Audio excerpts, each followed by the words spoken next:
6 months had passed since the Galactic Assembly voted to accept humanity as a full member of the Alliance. The Council Station orbited a neutral planet called Harmony, chosen as the new headquarters of the expanded Federation.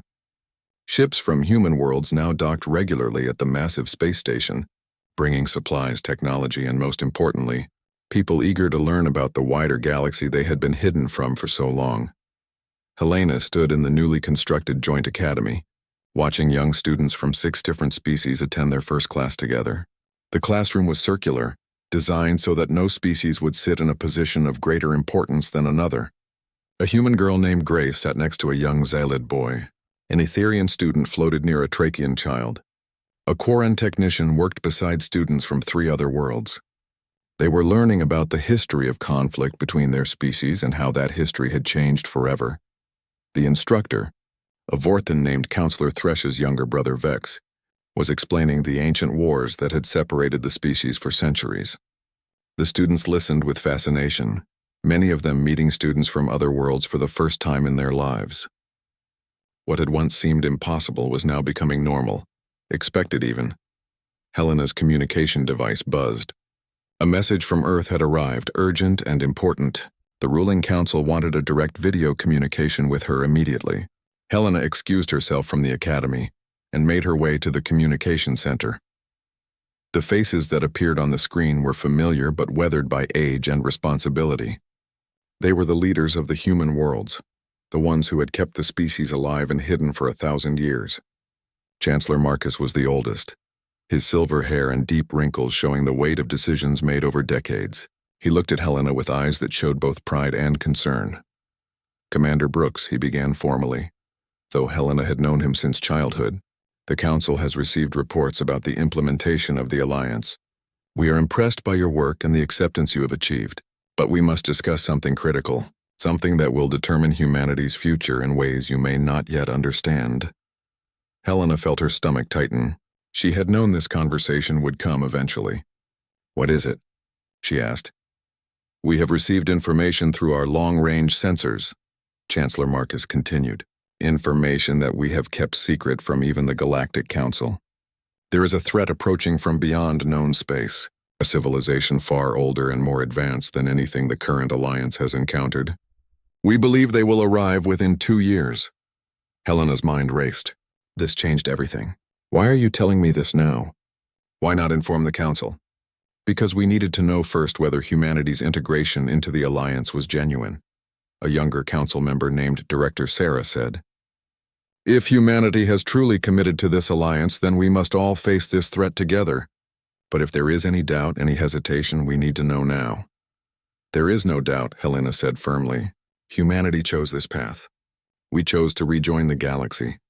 We chose to build this alliance, and we will stand with our allies no matter what comes. Chancellor Marcus nodded slowly. Then you must tell the Council about this threat. They must know what is coming so they can prepare. But Helena, you must understand something. This information will test the Alliance in ways that the war with the Krell never did. This will test whether different species can truly trust each other when facing an unknown enemy. Helena requested an emergency session of the Galactic Council. Within hours, Counselor Thresh, General Kesthar, Ambassador Lyria, Merchant Lord Savik, and Scholar Prime Ven gathered in the war room. They looked concerned, uncertain why the meeting had been called so urgently. Helena presented the information carefully, showing them the data that Earth had gathered over centuries of careful observation. She showed them the signals from the approaching civilization, the size of their fleet, the advanced technology signatures they had detected. The reaction was mixed. Counselor Thresh's 4 eyes widened with alarm. General Kesthar stood from his seat, his tail thrashing with agitation. Ambassador Lyria's form dimmed with distress. Merchant Lord Savik looked suddenly very small and vulnerable. Scholar Prime Ven began calculating frantically, his crystalline head growths glowing with intense light. Why did humanity hide this information? General Kesthar demanded. Why did you not tell us immediately? Because we needed to know if the alliance was real, Helena explained. We needed to understand if you would accept us as equals, not as servants or resources. If we had revealed this threat before being accepted, we would always wonder if you only valued us for the information we possessed. Counselor Thresh was the first to understand. A logical test. You assessed our commitment to the Alliance by delaying this information, and now that you have been fully integrated, you are sharing the threat. This shows faith in our partnership. But what good does faith do against an enemy we know nothing about? Merchant Lord Savick asked nervously. We barely defeated the Krell. This new civilization has technology we cannot even comprehend. Scholar Prime Ven looked up from his calculations. We cannot face this threat alone. No single species or pair of species could possibly stand against this civilization, but working together, combining our resources and knowledge, we might have a chance. Ambassador Lyria's form brightened slightly. This is the true test of what we have built. This is the moment where we discover if the Alliance is merely a military partnership or something deeper. We must choose to face this threat together, to trust each other completely, or we have already failed. Over the next weeks, the Galactic Council began preparing for the arrival of this unknown civilization. They called it the Architects, based on the structure and patterns of their ship designs. Advanced defenses were constructed. Research teams from all species began studying the limited data they had. Military forces were reorganized and strengthened, but more importantly, something unexpected began to happen. Instead of creating panic or division, the knowledge of the approaching threat unified the Alliance in ways that even the war with the Krell never had. Species that had only recently learned to work together began sharing their deepest secrets and most advanced technologies. Military strategies were completely reimagined. Scientific research accelerated at an unprecedented rate. Corvin, Lissa, Sixth Echo, and David worked together in the Central Command Center, coordinating responses across multiple species and worlds. They had become symbols of what the Alliance could be, a living demonstration that cooperation was possible and powerful. Helena was now the overall military commander of the Combined Defense Forces, a position that would have been unthinkable a year earlier, but no one questioned it. The species had learned to trust her judgment, to follow her leadership not because she was human, but because she had proven herself worthy. One night, Helena stood once again on the observation deck, looking out at the stars. She was waiting for the day when the Architects would arrive. She was waiting for the next great test. But this time she was not afraid. Corvin joined her at the window, his massive zealid form a reassuring presence. You are thinking about what comes next, he said. It was not a question. I am thinking about how far we have come, Helena replied. A year ago we were enemies or strangers. Now we are family. Now we face this unknown threat together.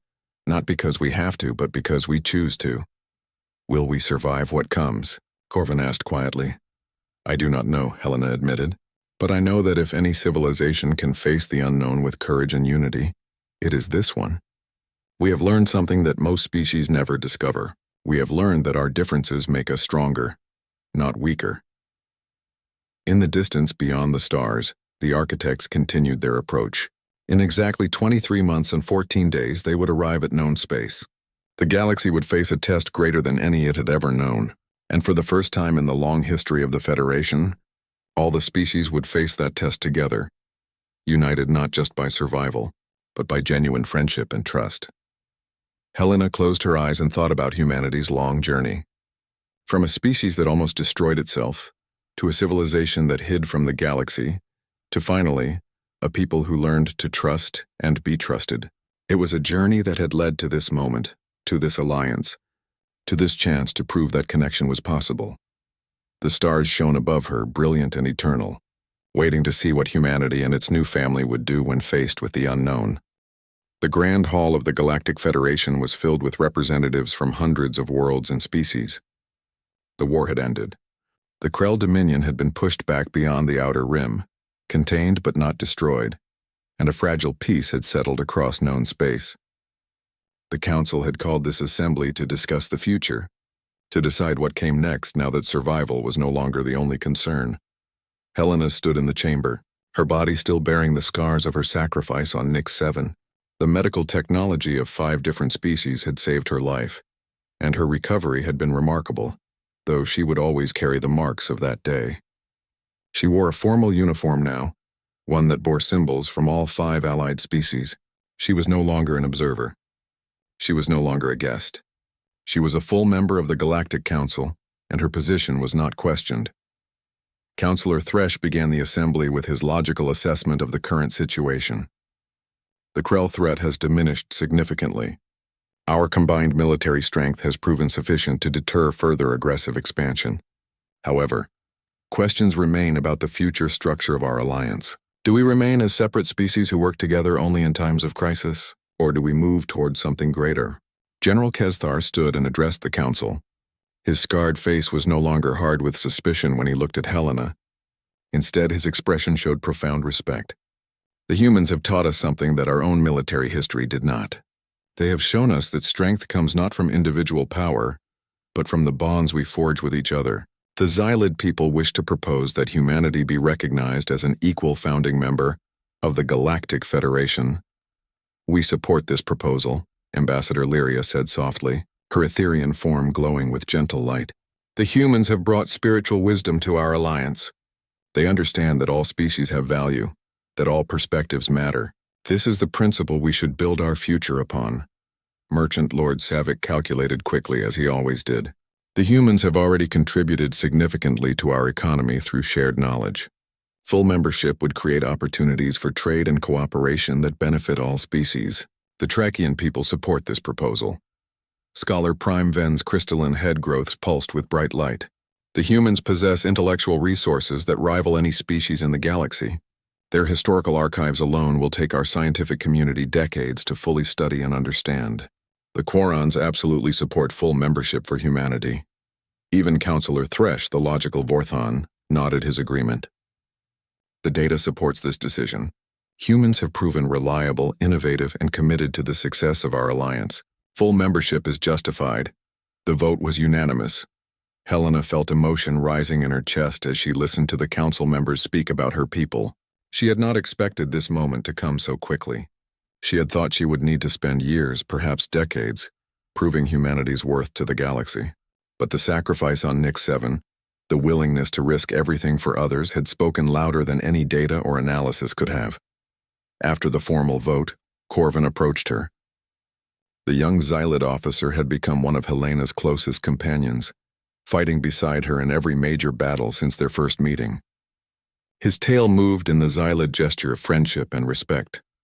"The Xylid people have asked me to give you something," Corvin said, holding out a ceremonial blade. The weapon was made of ancient metal and decorated with symbols that told stories of 1,000 Xylid victories. "This is the highest honor we can bestow on a warrior. It means you are recognized as one of our own, bound by blood and honor." Helena accepted the blade with trembling hands. She understood the magnitude of what this gift meant. "I am honored beyond words," she said. Lisa approached next, the young Etherean medic who had treated Helena after her injury on Nix 7. The two had formed a deep bond during the weeks of recovery. Lissa's form glowed with warm light as she placed her translucent hand against Helena's chest, directly over her heart. The Etherians believe that true connection happens not through words or data, but through the connection of hearts, Lissa said. "You have shown us that humans understand this truth. You risked your life for me, for all of us, even though you barely knew us. The Etherian people recognize you as a sister." Sixth Echo, the Quarren technician, approached with a small data crystal. "I have compiled all of the research that our scientific community has begun on human history and technology. There is so much to learn from your people. I hope you will help us understand it all." A Trachian merchant named David came forward next, carrying a small box of materials.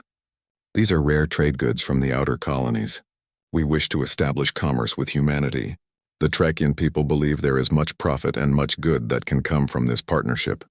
As each representative approached, Helena realized something profound. The galaxy had not simply accepted humanity. The galaxy had embraced them. The isolation that humans had chosen 1,000 years ago, the careful waiting and studying, all of it had been for this moment. Humanity had not disappeared. They had been preparing. That evening, Helena stood alone on the observation deck of the council station, looking out at the stars. She thought about her ancestors, about the humans who had chosen to leave known space and preserve their knowledge in secret. She thought about the journey she had taken to reach this moment, the risks she had taken, the trust she had learned to give. "You look like someone carrying the weight of worlds," a familiar voice said behind her. Helena turned to see Corvin. Lissa, Sixth Echo, and Devitt approaching together. They had become her closest friends, representatives of the alliance that had chosen to accept humanity. They stood beside her at the observation window, and together they watched the stars. "I was thinking about what comes next," Helena admitted. "We have won the war. We have been accepted into the alliance. But now we must prove that we belong here. We must show that humanity can be worthy of this second chance." "You have already shown that," Lisa said gently. "Every day that you fight beside us, every time you risk your life for ours, every moment that you choose to build this alliance rather than retreat to isolation, you prove your worth." "But my sacrifice on Nix 7 was just one moment," Helena said. "I cannot make that sacrifice every day. I cannot keep proving myself forever." Corvin's tail moved in the Xylid gesture of understanding. "You do not have to. Trust is built not through single moments, but through consistent choices. You have chosen to be with us every day since you arrived. You continue to choose us. That is what matters." A message came through Helena's communication device. It was from Earth, from the ruling Council of Human Worlds. They had watched the assembly through secure channels. They had seen the vote, heard the acceptance, felt the galaxy's embrace of their species. The message was simple but profound. "Welcome home, humanity. The galaxy has accepted us. Now we must accept ourselves and become the people we were meant to be." Helena read the message aloud to her friends, and they stood together in silence, understanding the weight and beauty of what had just been accomplished. The galaxy had changed because one human woman dared to believe that isolated species could become family. It had changed because humans were willing to sacrifice, to risk, to trust even when trust seemed impossible. It had changed because 5 different species chose to see beyond their differences and recognize their common humanity. In the months and years that would follow, the Galactic Federation would transform. Joint academies would be built where young members of every species could study together. Trade routes would expand, connecting human colonies to alien worlds. Scientific cooperation would accelerate, leading to discoveries that no single species could have achieved alone. Military forces would become truly integrated, with soldiers from different species training and fighting side by side. But on this night, as Helena stood with her friends looking out at the infinite stars, all of that was still in the future. For now, there was only this moment of acceptance, this moment of belonging, this moment when humanity finally came home to the galaxy it had left so long ago. Helena placed her hand on the transparent window, feeling the cold glass beneath her palm. Out there, beyond the stars, the universe was waiting for what humanity could contribute, waiting for the gifts that only humans possessed, waiting for the future that would be built by species working together, united not by fear of a common enemy, but by the simple belief that connection was worth the risk. And as she stood there, surrounded by friends from worlds beyond her imagination, Helena Brooks smiled. Humanity was not extinct. Humanity had merely been sleeping, waiting for the moment when the galaxy would finally be ready to listen. That moment had come. The planet Nix 7 hung in space like a jewel on the edge of the known galaxy. Its surface was covered in dark mountains and deep valleys, perfect for defensive positions but terrible for quick retreats. The Council had decided to make a stand here, to stop the Krell advance once and for all. If they could hold this planet, they could turn the tide of the entire war. If they failed, the Krell would have a clear path into the heart of Allied space. Helena walked through the military base on Nix 7, surrounded by soldiers from 5 different species. Xylid warriors prepared their weapons with ritualistic care.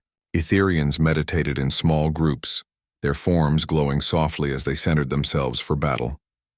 Korans calibrated their advanced technology in underground workshops. Tracheans organized supply lines with meticulous attention to detail, and scattered among them were the few human soldiers that Helena had brought with her. Young men and women who had trained for this moment their entire lives. The base commander here was General Corvin, the young Xylid officer who had served as General Kesthar's aide.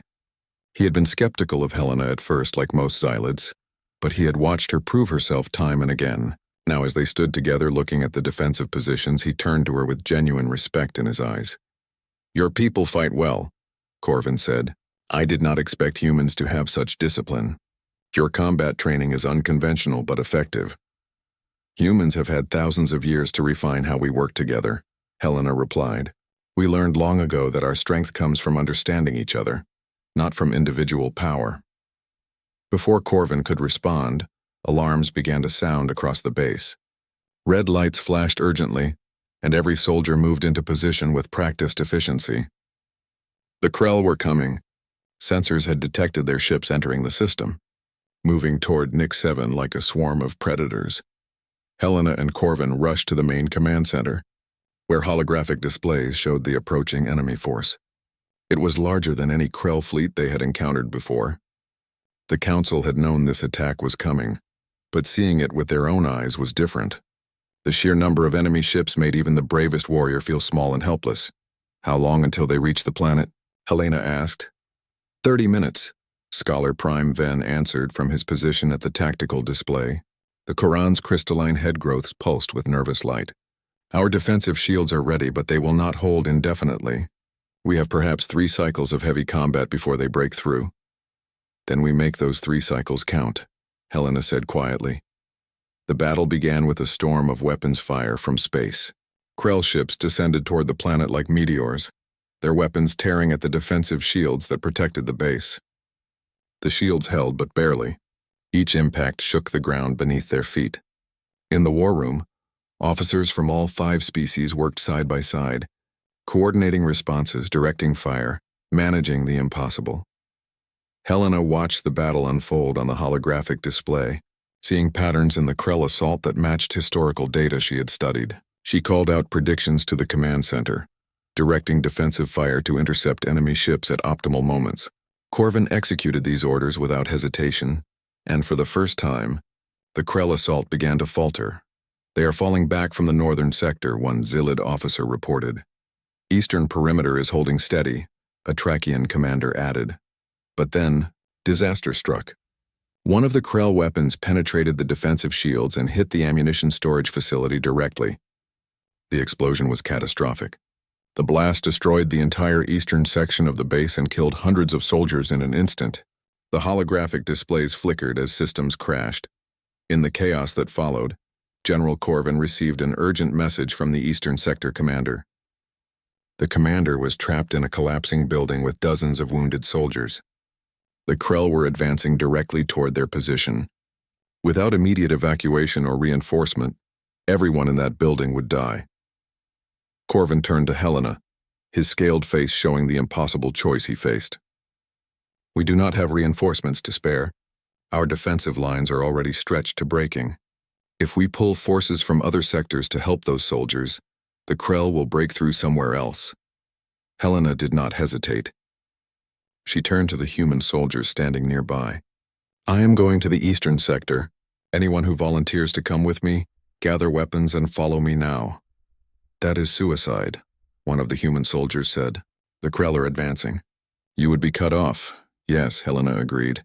Probably. But those soldiers do not have to die today. Not if we can reach them. 4 human soldiers stepped forward immediately. Together with Corvin and a small group of Zilid warriors, they moved out into the chaos. The base was under heavy fire, and reaching the eastern sector seemed impossible. But Helena had studied Krell attack patterns, and she knew their movements were predictable. She led the group through corridors and tunnels, staying just ahead of the advancing enemy. They fought their way through the smoke and destruction, encountering Krell soldiers several times. Each time, the human soldiers used tactics that allowed them to overcome the larger, stronger Krell warriors through coordination and understanding of each other's movements. Finally, they reached the collapsed building where the commander and the wounded soldiers were trapped. Helena began organizing the evacuation, moving wounded soldiers onto portable stretchers. Corvin and his Zilid warriors provided covering fire, holding back the advancing Krell. The human soldiers worked with methodical efficiency, saving lives even as the battle raged around them. Then, a massive Krell warrior emerged from the smoke, its weapon aimed directly at the young Etherian medic named Lisa, who was helping evacuate the wounded. The warrior's movement was too fast for anyone else to react.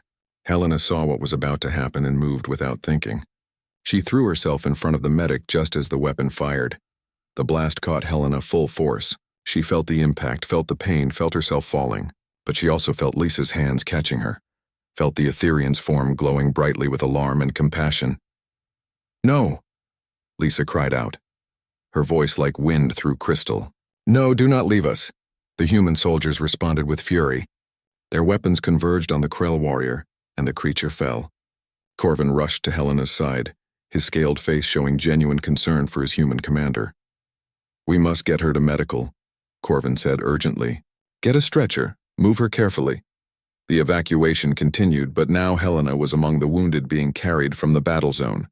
As she drifted between consciousness and unconsciousness, she heard the sounds of continued fighting, heard the coordinated voices of soldiers from 5 different species working together, heard Lisa's voice speaking soothing words in the Etherian language. The battle raged for 3 more cycles, exactly as predicted, but this time it was different. Because now soldiers from 5 different species fought side by side, not as separate forces but as one unified army. They fought for each other. They fought for Helena, who had sacrificed herself to save them. They fought because they had learned that cooperation was stronger than individual power. By the end of the 3rd cycle, the Krell assault had been completely repelled. The enemy fleet withdrew from Nix 7, damaged and weakened. The battle was a complete victory for the Alliance, and in the medical bay, Helena opened her eyes to find herself surrounded by faces from 5 different species. Corvin, Lissa, a Quarren technician named 6th Echo, a Trachian supply officer, and a Vorthan medical specialist, all stood watching her with expressions that showed something Helena had never seen before. They looked at her not as an observer or a representative, but as a true member of their family. They looked at her as one of their own. The war room of the Galactic Federation was a different place from the formal council chamber. Here, maps of the galaxy floated in 3 dimensions, showing battle zones, supply lines, and the inexorable advance of the Krell Dominion. Holographic displays constantly updated with real-time data from the front lines. Officers from 5 different species worked side by side, though not always in harmony. Helena stood in the center of this controlled chaos, studying the battlefield patterns with the eye of someone who had spent her entire life preparing for this moment. 10 cycles had passed since the Council granted her observer status. 10 cycles of proving herself, of analyzing data, of offering suggestions that were sometimes ignored and sometimes followed. Now finally the Council was beginning to see the value in what she had to offer, but today would be different. Today would be the day that changed everything. General Kesthar entered the war room with his aide, a younger Zillid officer named Corvin. The general had remained skeptical of Helena, though his skepticism had slowly transformed into grudging respect. He approached the holographic display and studied the latest battle projections. His scaled face darkened with worry. "The Krell have begun a new offensive on 3 fronts simultaneously," he said, his voice heavy with concern. "Our projections suggest they will break through our defensive positions within 5 cycles. We do not have the forces to hold all 3 positions. We will have to choose which territories to abandon." Helena stepped forward, her eyes fixed on the holographic display. She had been studying Krell attack patterns for weeks now, comparing historical data with current observations. She pointed at the southernmost position, where the Krell seemed to be concentrating their heaviest forces. "They are not attacking 3 positions," she said quietly. "2 of these attacks are deceptions. The real attack is here in the south. This is their primary objective." General Kesthar turned to face her, his expression skeptical. "That is not what our sensors show. Our tactical computers have analyzed the data and concluded that all 3 attacks are equally serious threats." "Your computers are analyzing individual events," Helena explained, "but they are not seeing the larger pattern. The Krell are following a hunting strategy that my people documented hundreds of years ago. They spread out their forces to make their opponent waste resources, and then they concentrate their true assault on the weakest point. Look at the supply lines. Look at where they have positioned their most advanced weapons. Look at the timing of their movements." Counselor Thresh arrived in the war room, his 4 eyes already scanning the information Helena had highlighted. He began calculating immediately, his logical mind working through the patterns. After several moments, his eyes widened slightly, a sign of surprise from the normally unflappable Vorthan. "The human is correct," he announced. "The data supports her analysis. The southern position is indeed the primary target. The other 2 attacks are coordinated deceptions designed to fragment our response. How could you possibly know this?" Merchant Lord Savick demanded as he entered the war room. The Trachian looked suspicious. Your species has not even been part of the known galaxy for centuries. This knowledge could be false information designed to trick us. It is not false, Helena said firmly. It is based on historical analysis of Krell behavior patterns spanning 1,000 years. The Krell do not change their fundamental tactics. They evolved biologically into hunters, and hunters always follow certain strategies. If you have the resources, you can verify this by examining their movement data over the past year. You will find the pattern repeating consistently. Ambassador Lyria's form brightened as she studied the data. This analysis shows that the human is thinking beyond individual battles. She is seeing the larger strategic picture. If General Kesthar moves his forces to defend the southern position more heavily, while allowing the other two positions to fall back in controlled retreats, the Council could preserve its fighting strength for the main engagement. Retreat is not victory, General Kesthar growled. But even as he spoke, Helena could see the calculation happening in his mind. He was a warrior and he understood strategy. If Helena was correct, then her guidance could save millions of lives. No, Helena agreed. Retreat is not victory, but it is survival. And survival gives you the opportunity to eventually win. The Council gathered around the display, and for the first time, they followed Helena's recommendation without significant debate. The order went out to the front lines. Defensive forces in the northern and western sectors began controlled withdrawals. Resources and troops were redirected toward the southern position. It was a gamble, but it was based on something the Council had never had before: genuine understanding of the enemy. The battle that followed was fierce and devastating. The Krell came at the southern position like a tide of destruction, their weapons tearing through space and shattering shields. But the Council's forces were ready. They were in position, they were prepared, and for the first time they were not surprised by Krell tactics. The battle lasted for 2 full cycles, but when it was over, the Krell had been repelled. More than that, they had been defeated decisively, losing nearly 1/3 of their attacking force. The war room erupted in celebration. Officers from all 5 species cheered and embraced each other. Even General Kesthar allowed himself a rare smile. But then something unexpected happened. A message arrived at the war room. It was from the front lines, from a Xylid commander named General Voss. The message was urgent and angry. The southern position was a false target, General Voss claimed. The real Krell assault was in the eastern sector, where we had to pull back. Thousands of our people have died because of this human's false intelligence. I demand that she be arrested immediately for treason. The celebration stopped instantly. Officers who had been cheering moments before now turned to look at Helena with suspicion and anger. General Kesthar's expression darkened. The trust that had been building so slowly and carefully seemed to shatter in an instant. "This is precisely what I warned about," General Kesthar said, his voice cold and dangerous. "This woman led us into a trap. The humans are allied with the Krell. This was their plan all along." Helena felt her heart sink. She opened her mouth to explain, to defend herself, but before she could speak, Counselor Thresh held up his hand. "Wait," the Vorthan said. His 4 eyes studied the incoming battle data. "Look at the numbers. General Voss reports losses in the eastern sector, but the numbers are light. Losses that are consistent with successful defensive retreats, not with failures. And look at what happened in the southern sector. We have damaged the Krell fleet severely. They have lost ships, weapons, and soldiers that they cannot easily replace."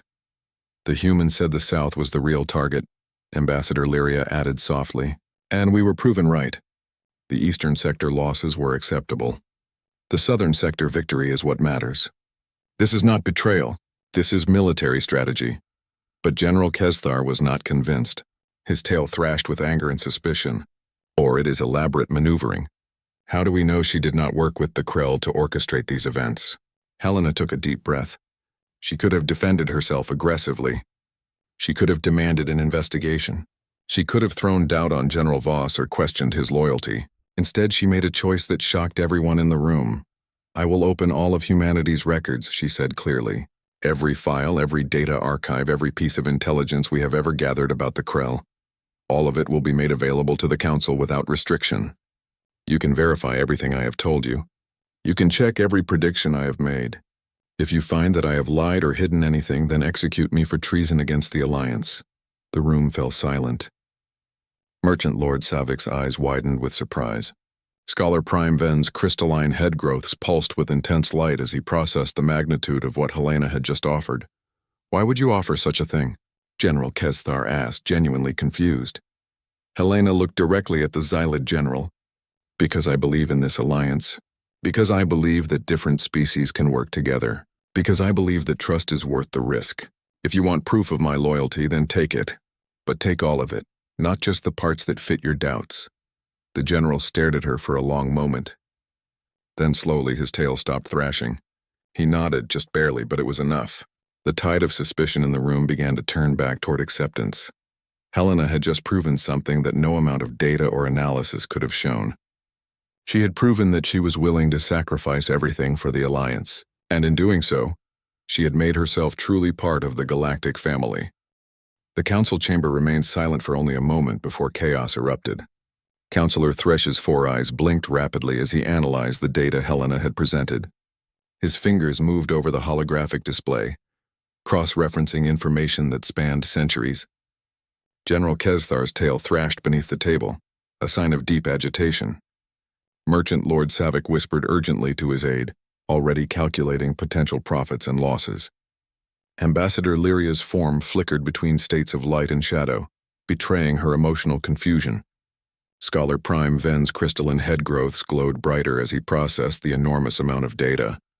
This cannot be real. General Kesthar stood from his seat, towering over the table.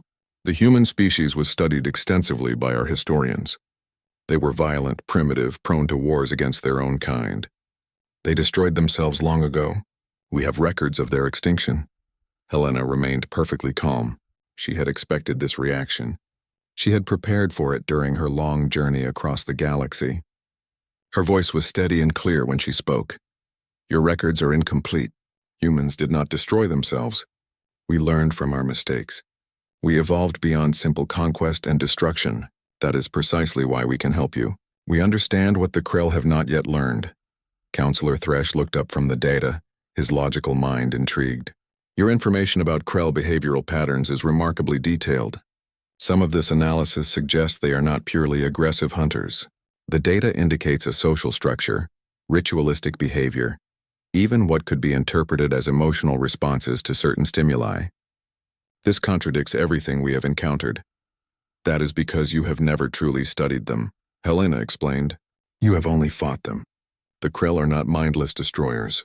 They are a species following a biological and cultural path that your people never took time to understand. My ancestors spent generations learning this truth. If what you say is true, Merchant Lord Savick leaned back in his chair, his scaled face showing a calculating expression. Then you are claiming humans possess knowledge that could change the outcome of this war. But why should we trust you? You appear without warning, presenting data that could be fabricated. For all we know, you could be a Krell spy using deception to gain access to our war council. Helena had anticipated this challenge as well. She reached into her uniform and pulled out an object made of ancient metal. It was shaped like a five-pointed star, small enough to fit in her palm. Every council member recognized it immediately. It was the symbol of old Earth used on flags and monuments thousands of years ago. This artifact has been in my family for over 2,000 years, Helena said, holding it out for all to see. It was given to my ancestor when she left Earth with the first human colony ships. We have preserved it as proof of our heritage. We could forge many things, but this technology is not something the Krell would possess or create.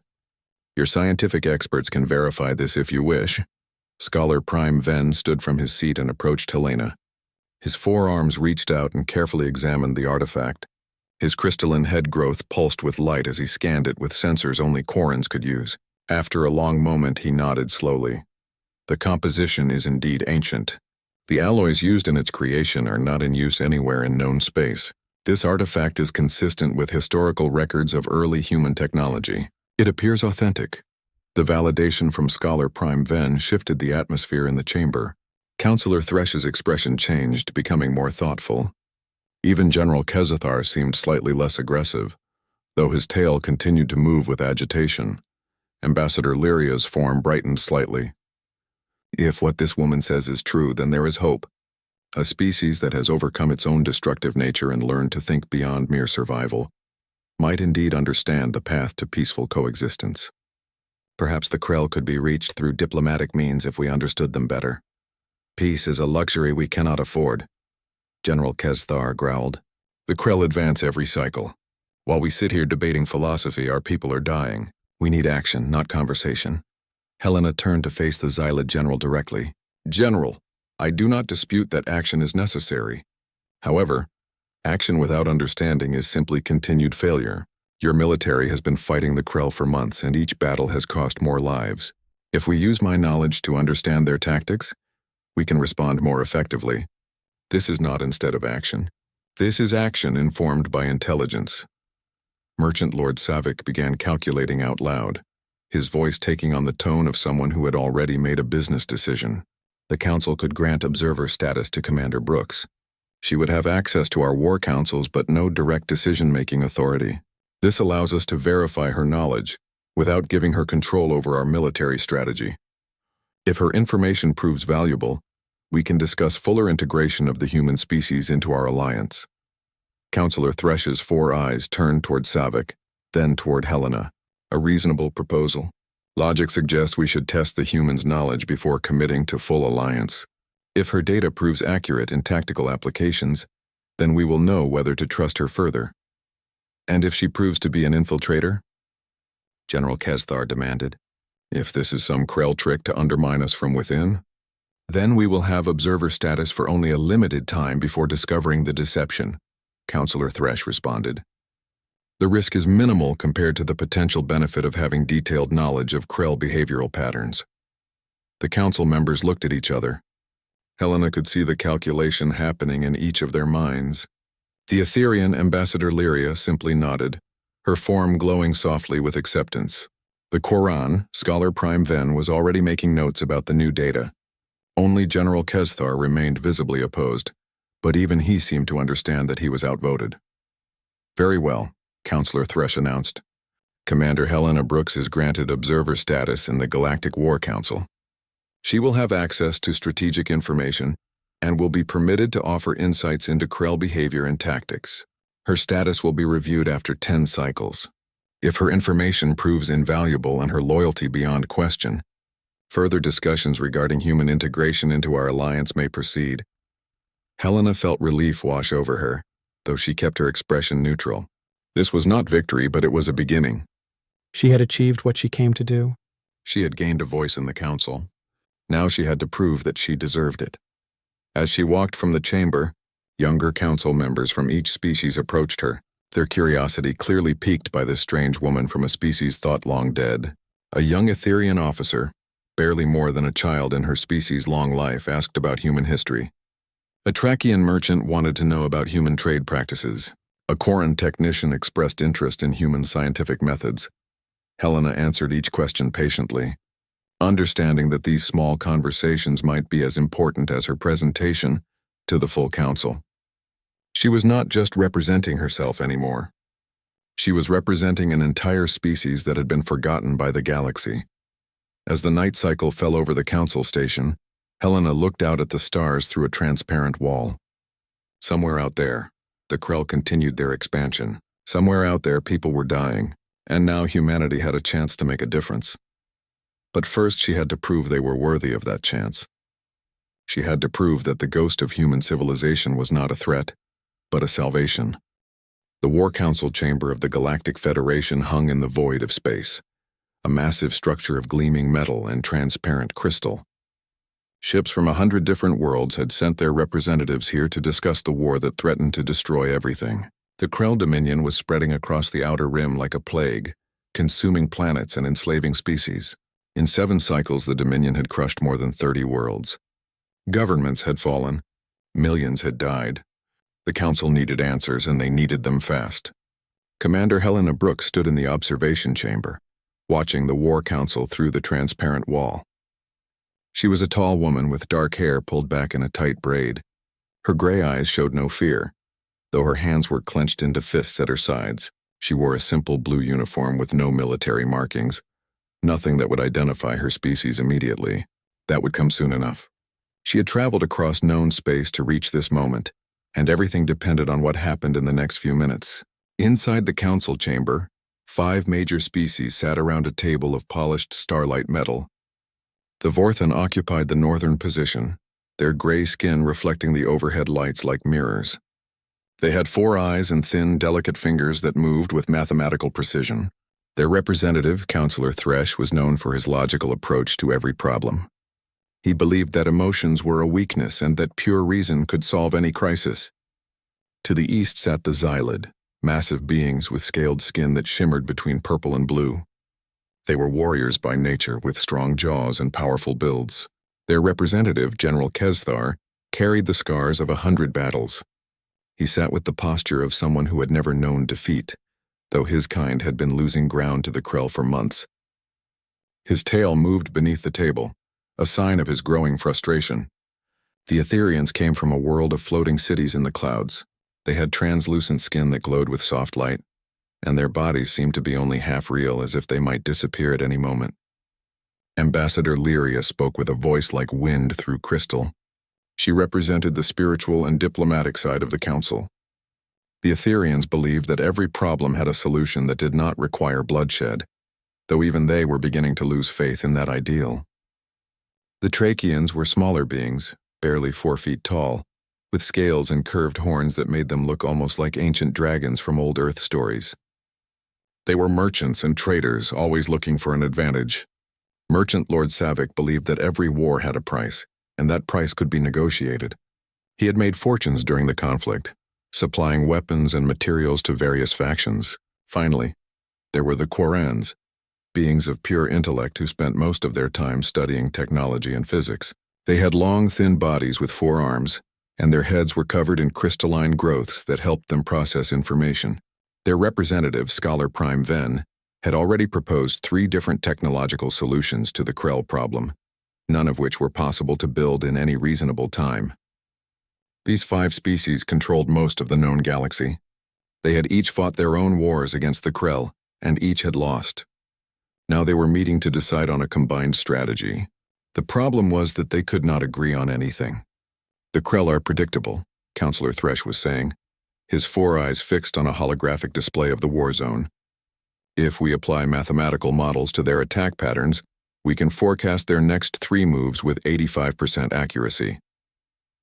Mathematics does not win wars, General Kesthar growled. Only strength and courage win wars. We should gather our fleets and strike directly at their homeworld. The Xylid will lead the charge. That would be suicide, Merchant Lord Savik said quietly. The Krell have grown stronger with each victory. Your fleets would be destroyed, and the Dominion would continue unopposed. I propose we negotiate terms of surrender now, while we still have some bargaining power. Ambassador Lyria's form brightened with agitation. There must be another way.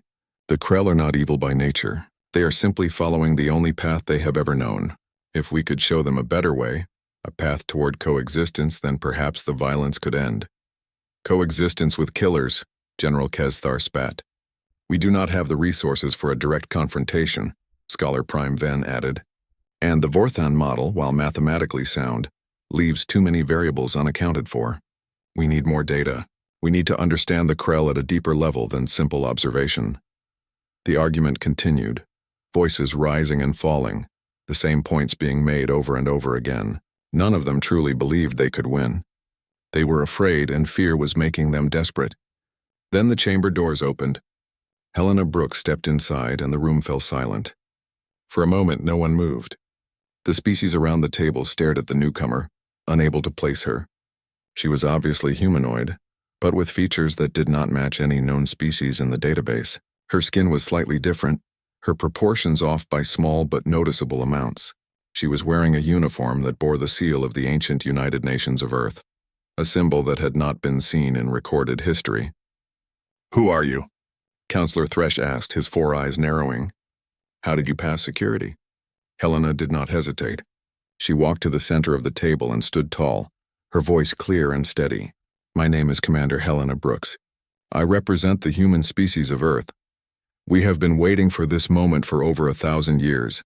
We came here because the galaxy needs our help, and you need to know who we are." General Kesthar laughed, a sound like thunder. "Humans? That species has been extinct since before we were born. This is either a trick or a joke. It is neither, Helena said. Her gray eyes moved around the table, meeting each representative's gaze. Humans are still alive. We never went extinct. We simply removed ourselves from the galaxy, waiting for the day when you would need what only we possess. That day is now. Merchant Lord Savick leaned forward, his interest clearly caught. And what exactly do you possess? What could a ghost species offer that we cannot provide ourselves? Helena pulled out a data crystal and placed it on the table. Holographic information began to fill the air, showing detailed tactical information about the Krell Dominion. The data was ancient, going back nearly 1,000 years, but it was also the most complete analysis of the Krell species that anyone in the chamber had ever seen. We possess knowledge, Helena said. Knowledge that your scientists have not rediscovered. Knowledge that could mean the difference between victory and extinction. We know the Krell, we understand them, and we know how to defeat them. The council chamber erupted in noise. Some representatives demanded explanations. Others accused Helena of being a fraud. A few, like Scholar Prime Ven, leaned forward with intense interest, already studying the data. But Helena remained calm and still, waiting for them to understand. She had traveled across the galaxy, risked everything to bring humanity back into the light. Now came the hard part. Now came the war for their acceptance. And deep in her mind, she hoped that the galaxy would be wise enough to listen before it was too late.